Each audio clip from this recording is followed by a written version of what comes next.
Hey guys, welcome back to the shop. My name's Adam. This will be another episode of S&S. This is 15.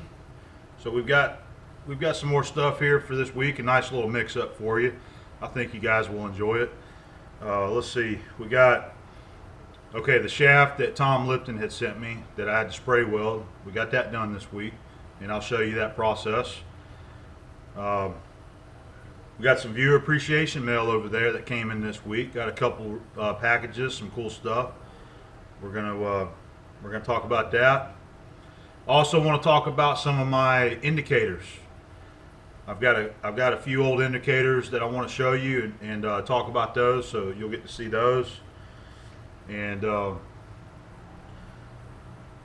we'll see what else we can come up with.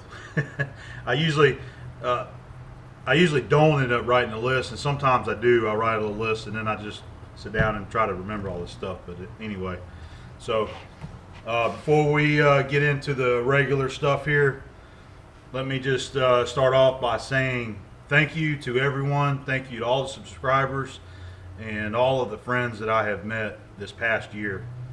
Next month will be a year that I've been doing YouTube videos. So I believe it was last week I hit 10,000 subscribers, and I wanted to put it in last week's video, but I had already had it made, so I just thought I'd wait. So we hit 10,000 subscribers, and it was really cool seeing that. Again, I've told you I didn't expect to have that kind of audience out there when I started doing these videos, and it's just been it's been great. Met a lot of nice guys out there. Made a lot of new friends from people from all over the world, and it's just been great. So hopefully we can just keep this going and keep having fun and keep making project videos, because everybody seems to enjoy watching me. So thanks again to everybody, all you guys, all of your comments. Again, I read all the comments, and if I don't reply to your comment, that doesn't mean that I didn't read it, but I get a lot of comments now and a lot of messages, lots of emails, and then I have lots of work to do, so I don't always get around to replying to everybody and everybody's messages, but I do read them all. So thanks again for all that, guys. All right, one more thing I wanted to point out. So my 10,000th subscriber, and his name is Ron Edmeads. Ron, if you're watching, you were my 10,000th subscriber. When I was getting down to the last few, I was writing them down, and once I hit that threshold, I backtracked, and you were the 10,000 subscribers. So thanks, Ron. Hope you enjoy the videos, and drop me a comment sometime, man. So alright guys, so we'll move on to some other content, okay? I just wanted to share that with you, and I hope you guys enjoy this week's video, okay? Okay guys, so I'm going to go ahead and get started on this other shaft that I showed you in a couple videos back. I had pulled this out, this tube here. So this shaft right here belongs to a friend of Tom Lipton at Ox Tool. This belongs to one of his friends. His name is Marty, and Marty wanted to send this to me and have me do a spray weld on it, because it does have a pretty bad seal fit on this shaft here. So I've been looking at it and just getting my bearings straight on what we're going to do on this job. And it's not going to be a bad job right here at all, but there is a couple things that I wanted to point out before we get started on it. So you've got a bearing fit on each side here, and then you have a seal fit on each side. And what he had said was definitely got to spray this side, because it's got some pitting in there. I mean, you can catch them with your fingernail, they're so bad. And that's just corrosion getting in there, you know, water, that kind of stuff. This side up here was very questionable when I first showed it to you. I told you I wasn't sure. I threw it in the 3-jaw chuck earlier and just hit it really quick with some emery cloth, and I don't believe that this side needs to be fixed. I mean, if you're looking for perfection, I would say fix it, but I mean, it's right there on the line that I don't think I'm going to see a need for this side to be sprayed. I'm going to go ahead and polish it one more time better and make sure that it cleans up good. But I mean, it's good, it's on size, and I don't think we're going to need to do anything with that. Now, the other thing that I wanted to point out, you know, he wrote the size on here. Okay, and that is the bearing size right there. That's what your bearing journals should make. You always have a tolerance for a bearing fit. Now, I've got a few charts. This is one of my charts right here, and this is from SFK Bearings, and this gives you your shaft diameter, minimum and maximum, and then a housing diameter for the OD of the bearing, your minimum and maximum size. So 1" 575 is what that measures there. So it depends on the width of the bearing. I don't know if it's a 62 or 6300, but I'm just going to say it's a 6208. So your maximum size is 1.5753. And he's got that on there. Your minimum is 1.5749, and he's got 5.750. But I mean, that's close enough. So if this was to mic 1.5749, you would still be within the tolerance from your manufacturer specifications on a shaft fit. So I measured these, and these are the mics I always use. These are my nice Brown & Sharps.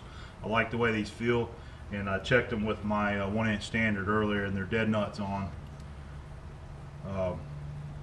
But I did check these.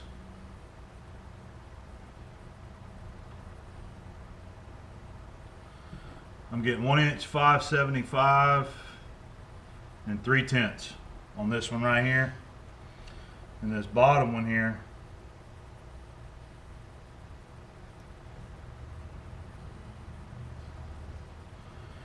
(1" 575. I got 4/10 on that one there.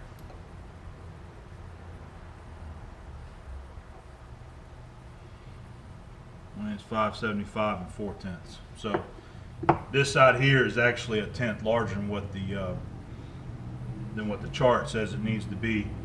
But anyway, so the bearing fits are good, but you've got such a small area right there that's got to be sprayed, and that's another reason why that I was wanting to try to get away from spraying this, because it's right on that borderline where it's good, and there's really not a reason to spray this side.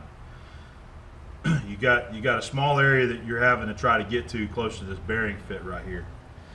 Now that was leading into something else here. You know, Marty wrote the size on here, but when it comes to shafts like this, where you have a bearing fit and you have a seal right there next to the bearing, your seal fits are always like 1 or 2 thousandths smaller than the bearing fit, and that's how it is on this one right here. I've already mic'd it, and both of them measure 1" 573.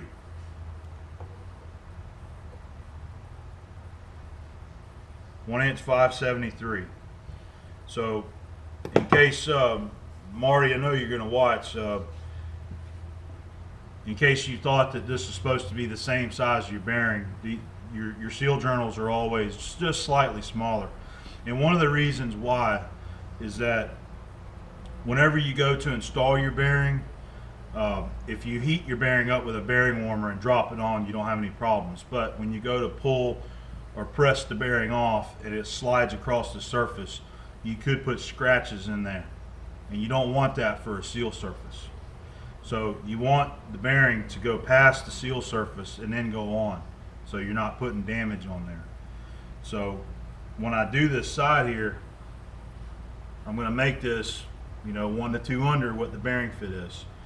So what I decided to go ahead and do on this side that we're going to spray, you've got some pitting on the bearing journal also. Now, even though it's on size, that still looks bad, so I hate to spray just a 1/4 inch wide section and then right behind it still have some bad pitting there. So what I'd like to go ahead and do is just spray this whole journal and then machine it back to size. So that's what we're going to do, and probably use the Victor, and I'll use the 4-jaw chuck. I'm going to indicate it. We'll just chuck it like this, indicate it in 0, and go to work on it. All right, so that's the plan. So I'll show you how it goes along the way. Okay, so what I'm doing here, I had the 3-jaw already in the chuck, in the lathe, so I'm just putting another polish on this side that I told you is good. I'm just using some 220 emery paper here and giving it a good polish, and just trying to clean up any imperfections you see in there. And then I'll hit both of these other journals here just to clean them up, make them look good. Just got a real narrow strip here that I pulled off. Usually just hit a little bit, and clean your paper, move it a little bit.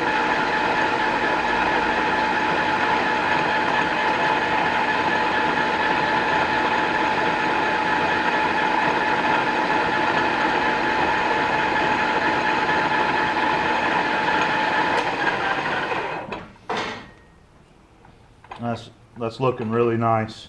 I see no reason to spray that seal fit right there.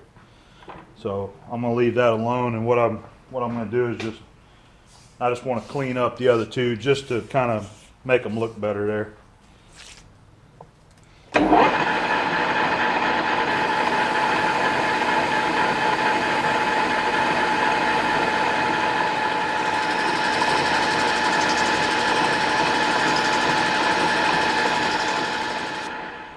Gray Scotch-Brite,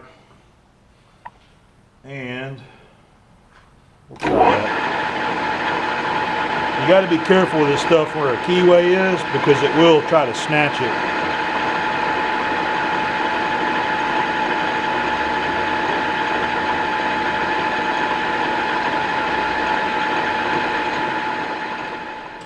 Okay, well, hopefully you can see this.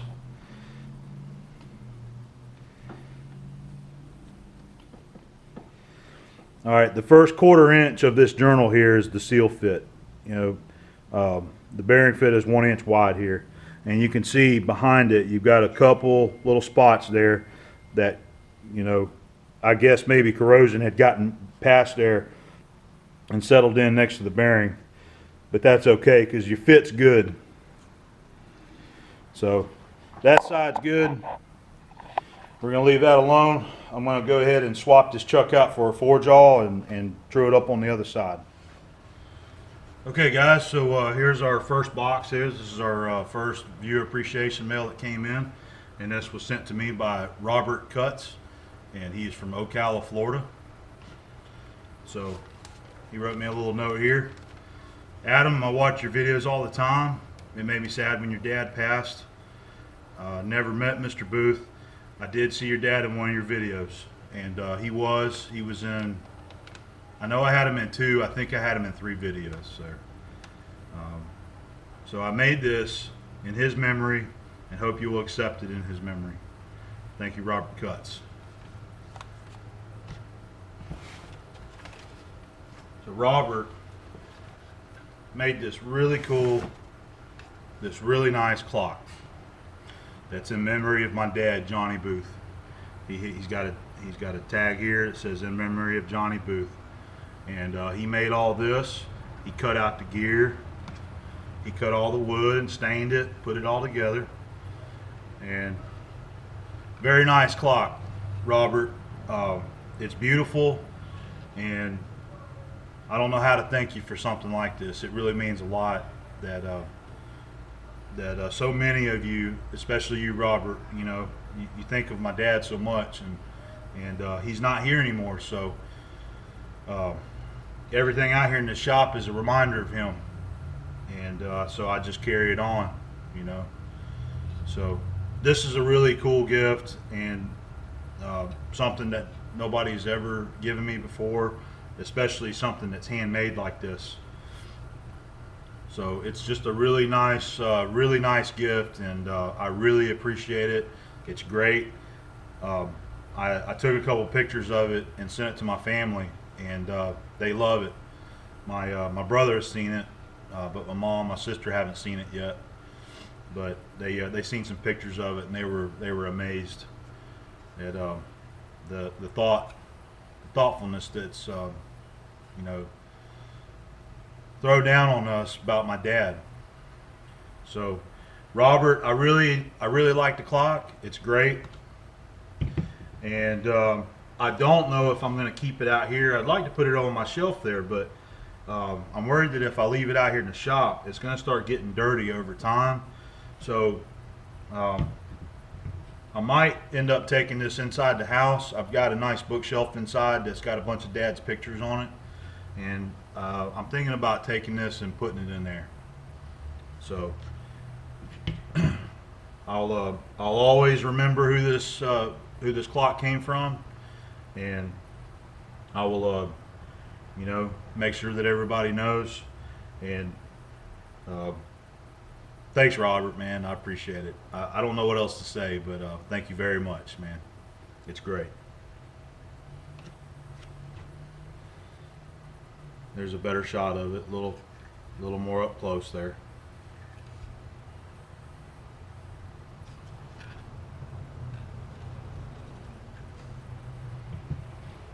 Thanks again, Robert, man. Okay, getting ready to set her up here.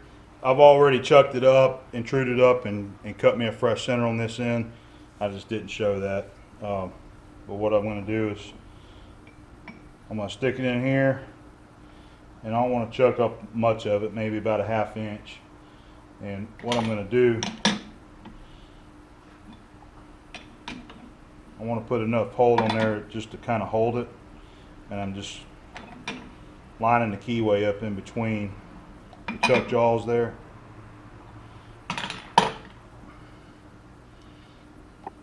And I want to bring the tailstock in.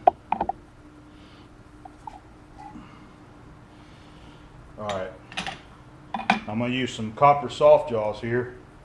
I don't want to mess up the surface.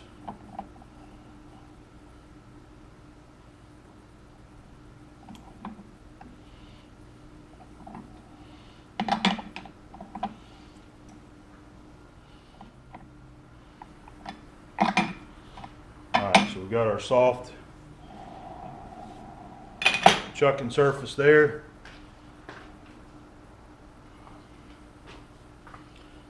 Alright, I'm going to go ahead and true up this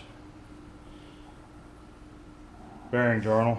Alright, so, you know, about 1/8 of an inch or so out.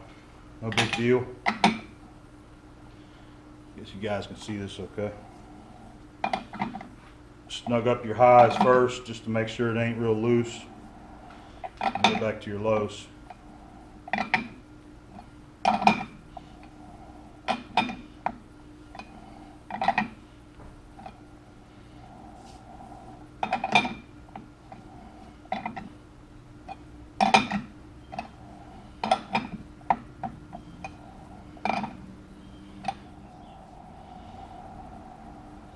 Okay.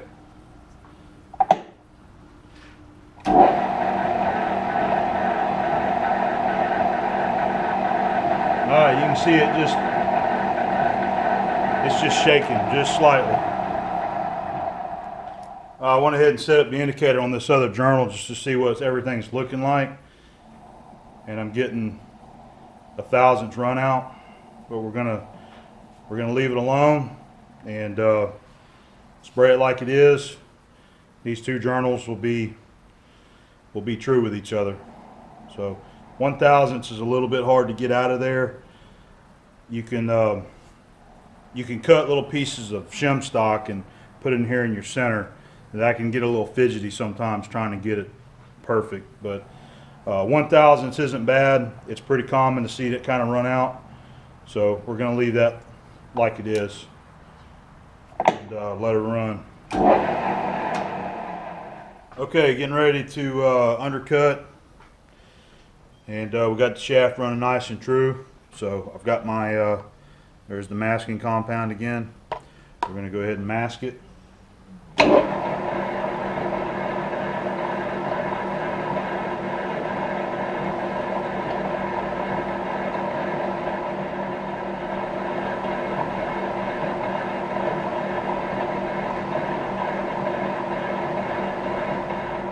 Okay, ready to undercut now. I got you in kind of close, maybe you can see the action a little bit better. Another thing I was going to point out, I always use my threading tool when I do the undercut. I've had guys ask me, hey, why are you using the threading tool? And it's pretty simple. It's convenient. I'm not taking a very heavy cut at all, like 10 thousandths a pass, and you've got to cut a thread in the bottom of it for the metal powder to help bite to. So instead of switching out a tool, I just use the threading tool. But if you're not using the threading tool, you've got to use some kind of pointed tool, like a 90-degree tool. You're supposed to have anywhere from like 30 to 45 degree. So that's why I use the threading tool. It works. It serves two purposes there. Okay. So we're going to do the whole journal here, and I'm just going to start at the end, really close to the end here. And then I'll probably bring it to, you know, somewhere about right there. And we'll probably take about 20 thousandths off if that cleans up those imperfections.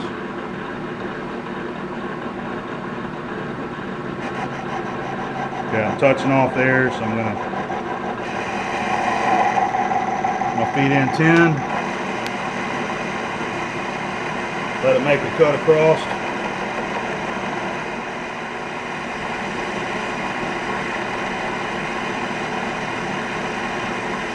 Alright, I'm going to leave it right about there. I just want to take a look and see how it's going. So you can still see the pitting there, and you can still see some more there. So hopefully another 10 thousandths pass will clean it up, and it'll give it the right depth that it needs.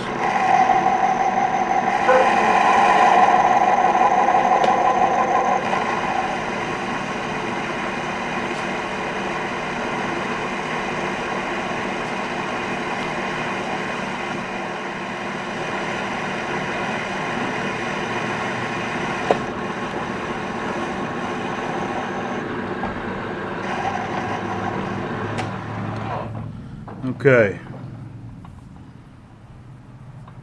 All right, that looks good. So I'm going to set it in a fine feed, and we'll cut us a little thread pitch across the bottom there. I'm just going to put it in 32.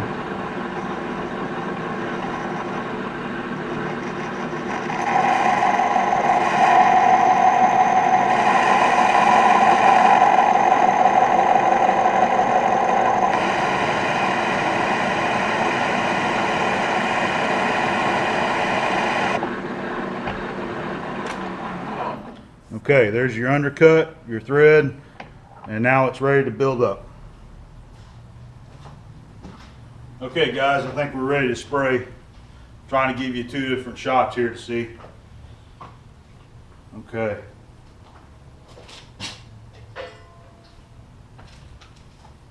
Got everything on, got my powder, calipers, everything's ready. First thing we'll do is preheat it. I got a temp stick. Just get it to about 200. And hopefully my torch won't act up this time, but we'll see.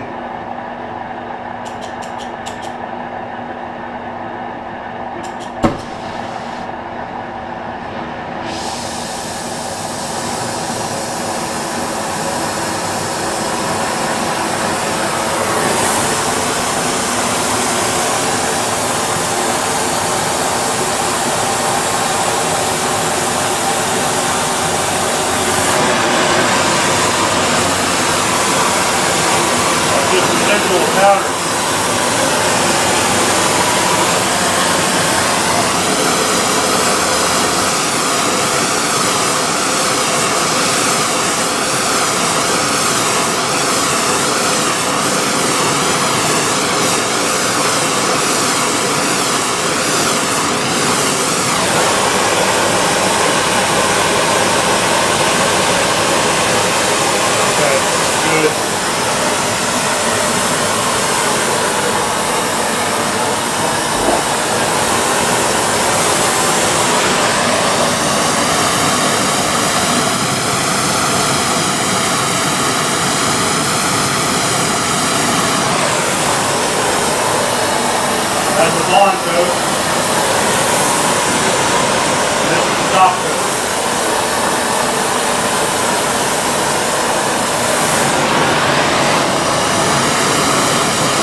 That's the oxygen there. I think I should bump it.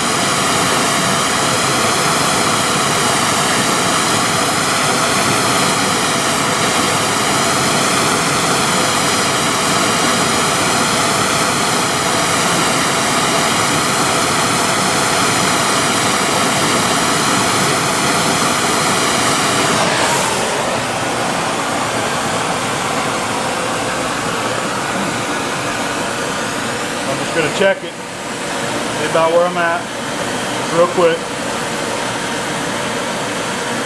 You gotta check both sides there. Alright, we're good in the center.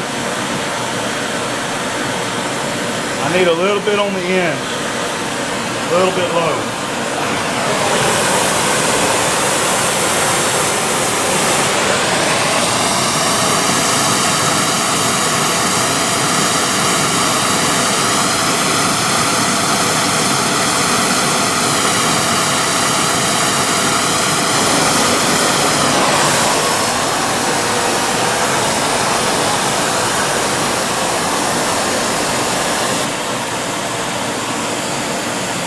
Good there.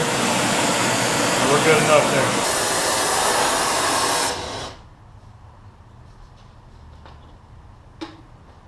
Hopefully that shot turned out pretty good, because I know some of you guys have been enjoying watching this process here.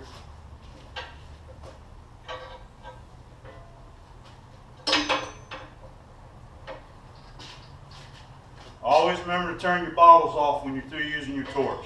It's very easy to walk away from this thing and leave them on. You come in the next day, all of your gas and oxygen is gone.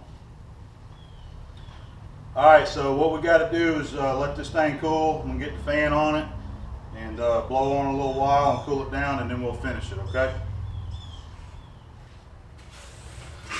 Okay. This is our second item of the week that showed up in the mail, and this is our last item to go over. So this is something that was made and sent to me by Richard Freeze, and he is from Fort Worth, Texas. And what we got here is a couple of shop-made thumb screws.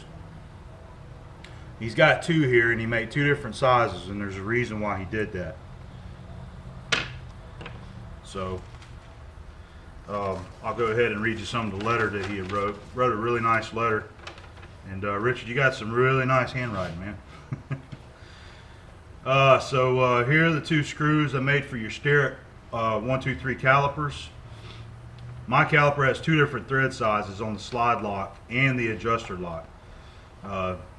Suppose that's standard, but don't know for sure, and I don't know for sure either because I've never measured them. Mine has a larger screw on the adjuster, a 1032. It may have been stripped and someone enlarged it. If you need another of the 540s instead, let me know. So this is how this come about. When you mentioned that yours was labeled as a 12-inch caliper but had markings of 14, I looked at mine and it's the same. I noticed though it will only open to 12 inches. It is curious they would put markings to 14 inches. I enjoy your videos. You catch some interesting projects and keep them coming. So anyway, in one of my past videos, I believe it was when I was doing the motorcycle axle not too long ago, I used my Sterrett calipers. So I got them right here. All right. So these are the Sterrett number 123 veneer calipers, and they're listed as a 12-inch caliper. And these are pretty old here, but we've had them for years and years. They've seen a lot of use. So I'm missing the thumb screw here for the top, and I don't know how it got lost, but it's been lost for a long time. So this is the thumb screw that Richard made that goes in here, and it goes in and it fits perfect. There it is, locked. Loosen it.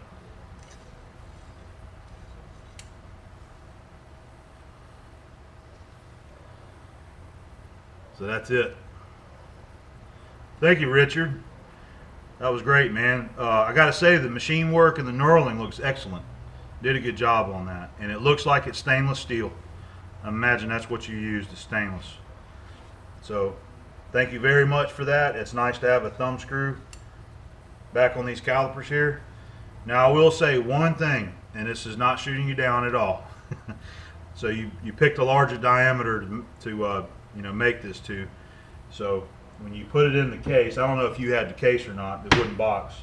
You know, it fits in there, and it just barely sticks above this plane right here. So when you go to close the lid, the lid's is open a little bit more there. So what I might end up doing, so I ain't got to take it out, I may end up just notching this box right here a little bit, just enough to clear that thumb screw. So whenever I put them back in here, I'll just close them up, and it'll have a notch there milled out so that it'll close fully. So once again, there's the thumb screw from Richard. So thanks a lot, Richard. I really appreciate it, man. Okay, time to turn it. It's nice and cool. And this time I'm going to use a brazed on carbide tool bit. I've always had good luck using those also, so thought I'd use it this time. We'll get her down close.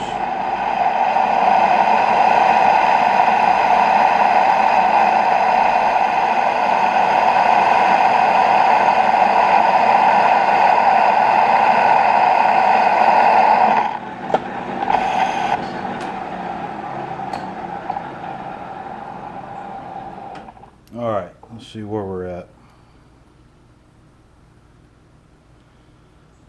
Okay, I got about 22 thousandths to remove still. Yep. I'm going to kick it up, see how it does a little faster.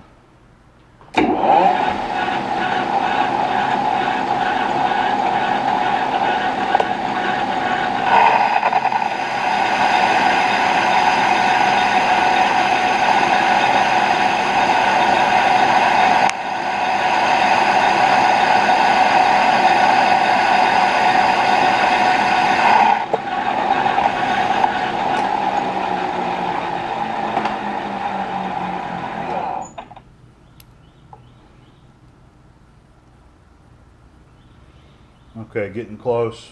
Well, I'm going to slow the feed rate down and take a lighter cut here.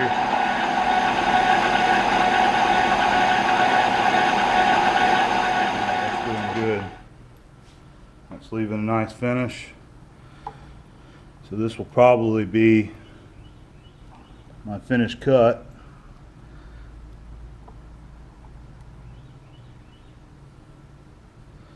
Okay, I've got say 6 thousandths to bring it to the size I need. So I'm trying to decide on what I want to take. I'm probably going to take 4. I'll take 4 thousandths, and then that'll give me enough that I can bring it to size that I want.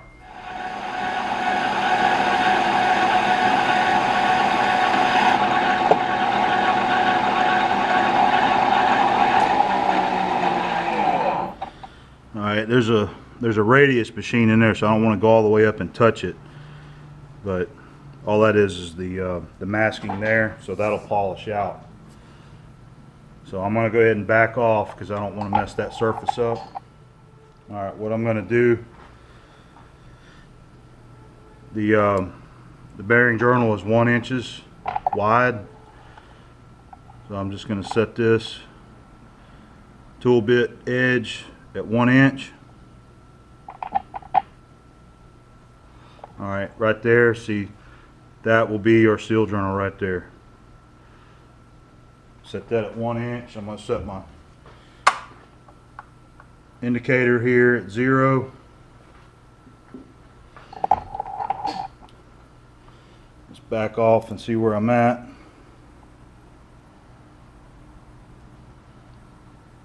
Alright, I'm 2 over. So what I'll do is I'll touch off and take about 2.5, 3 thousandths.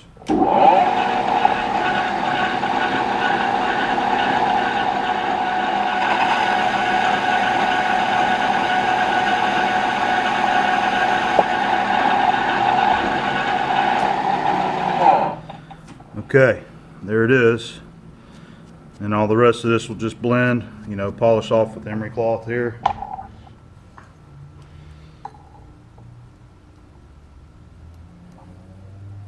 Alright, that's almost 1.5 under. So we're good to go there. Now I just need to do some polishing, okay? Okay, we can do a little polishing here. I'm going to use some of this that I've already used and see if that'll work. I got to bring it down about 2.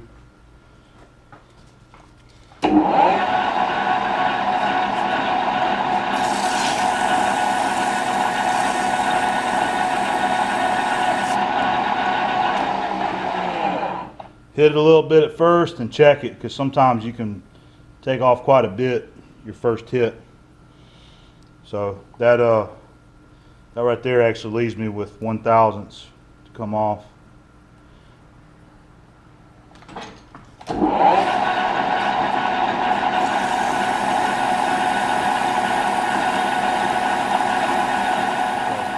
That took a few tenths.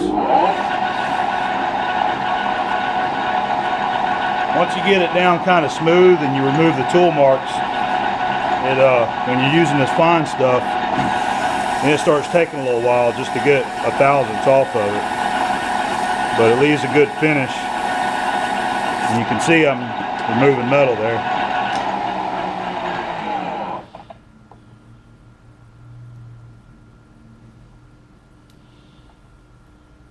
Alright, we're getting closer.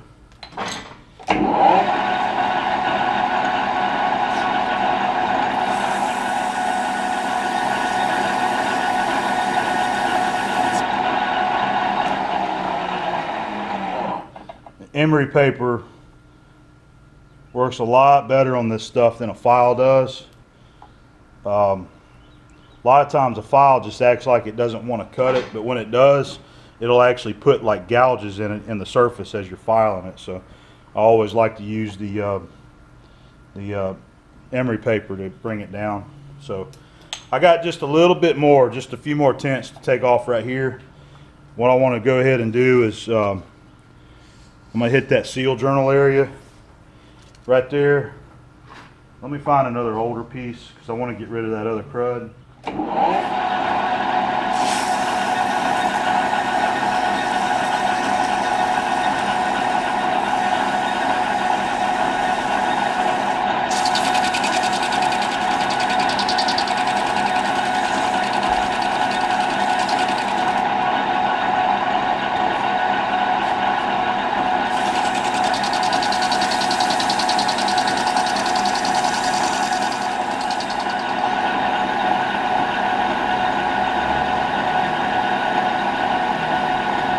There's the seal journal, and it's good on size, so I'm just trying to brighten it up and give it a nice polished finish.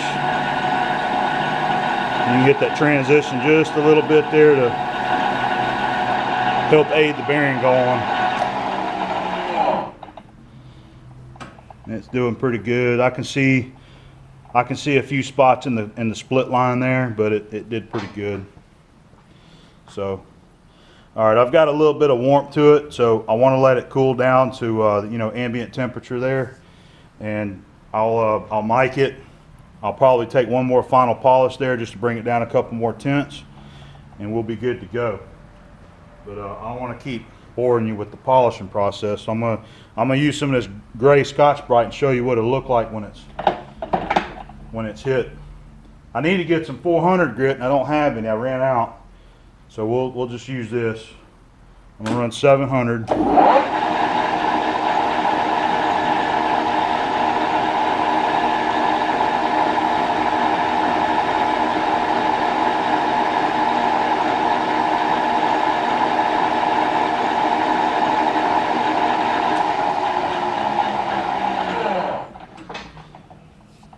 And it polishes, it machines good and finishes good.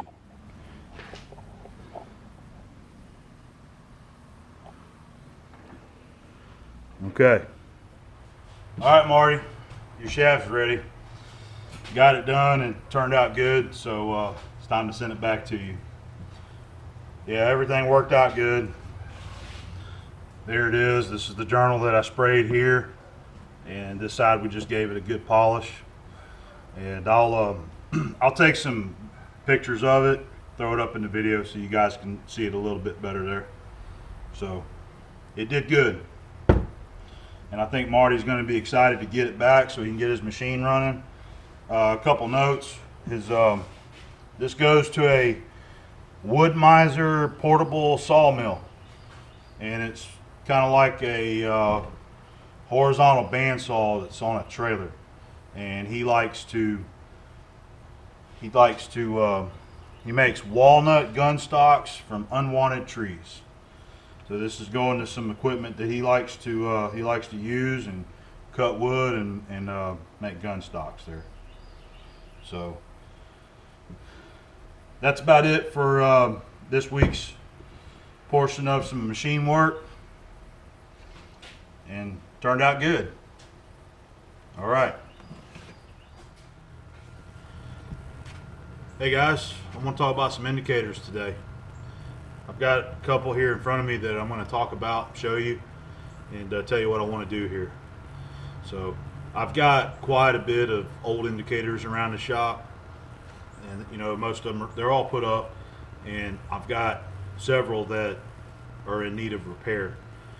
And got a few Starretts, I got a nice old Mitsutaya, an SPI, but several old Starrett indicators.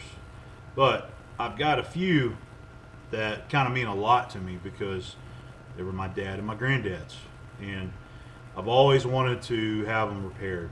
And so I finally decided I'm going to go ahead and just get it done. I picked out two, and I'm going to go ahead and get two of them repaired. So that's what I want to show you, because what I want to do is send these off and get them repaired, and then when they come back we'll take a look at them and see what kind of shape they're in after I get them done. So the first one I'm going to show with you is this guy right here, and this is a Ames back plunge indicator, and this is the model 22A. And what's cool about this indicator is that this was my dad's very first indicator, and my granddad bought it for him when he was 18.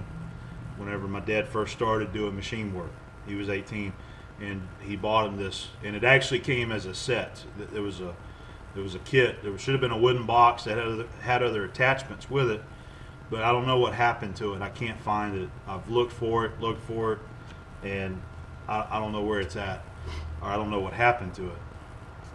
But you know, being that this was my dad's first indicator, I've always enjoyed having this, and I've kept it in the drawer, just and not used it anymore because I didn't want to. I wanted to kind of keep it from getting extremely messed up. But I tell you what, he put a lot of time on this thing, and he used the hell out of it, because it's got some dings in it and some rubbing. I mean, right there it looks like something hit it right there. It's got a rolled edge, but it still works though, and it still works pretty good. Now it's missing the button, but I mean, I've got plenty of buttons. I just had never put any on there. So I want to get this one fixed, and what I done was I've always heard good things about Long Island indicator repair, and I've never used them. Always wanted to, just never have. So I sent them an email the other day about this one, about this Ames, and I emailed them because on their website I couldn't find Ames listed as one of the tools that they repair. So I sent them an email, and I took a bunch of nice detailed pictures of this one, and they replied back the next day and said that yes, they would repair it, and they would be happy to. So the only thing that I'm really concerned about this is I would like a new crystal on here to make it look nicer and be easier to read, and maybe clean it up some, and to make sure that it does function good. But it actually still functions fine. It's got a nice smooth feel to it, but I'm sure the guys are going to take this thing completely apart. So I want to send that to him, and we're going to get this one fixed. And whenever it comes back, I'll do another video and we'll kind of compare. All right. And I've taken some pictures, so maybe we'll do I'll take some side-by-side pictures and throw into that video when that happens. So there's that one. That's the first one here. So there's Dad's. Now I've got two more right here, and I've just got them in these old styrofoam boxes, and these are the two Sterretts that were my granddad's, and they both need new crystals put on them.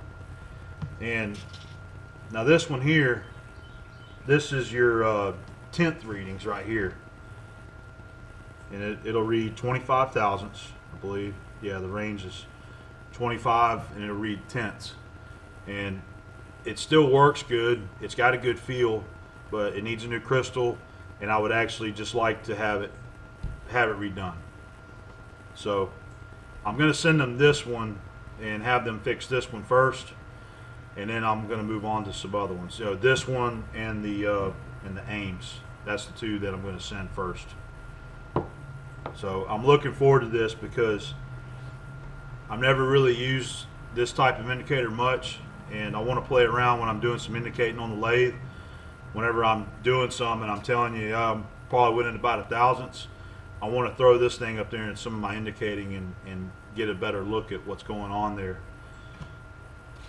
So this is basically the same type of indicator here, but this one reads in half thousandths, and I believe it's a 1/8 range.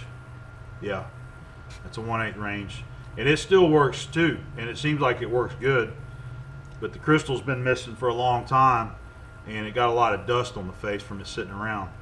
But this one here has actually got my granddad's initials scribed into the back there. So what I'll do is later on, after I get the first two back, you know, I want to see how it goes, and if I like the service and they do a good job, I would like to pick out two more and send to them, because I got some other ones that could use a good repair also. So that's what I wanted to share with you, is these indicators here. So we'll do a before and after whenever I get them back. And my buddy Gil's actually going to send a couple of his also. I think he's got two Sterrett back plunge indicators and two last word indicators. And I've got some of those also, and I've got them sitting here, so I'll show you for the guys that not sure what I'm talking about. So there's a Sterrett back plunge indicator, and this is one of mine here, and this would be a great candidate to send in to have repaired. It's pretty sticky, and the crystal's missing, and it's just dirty. But I've got a few of these things, and I've got two that's in great shape, but I hate to see these things just always just sit in a drawer and not be worth anything. So if it's feasible, you know, I would like to have them repaired. So that's the Sterrett back plunge, and here's one of my Sterrett last words right here. This is a little kit. Now this is a pretty old set right here, man. This old box right here.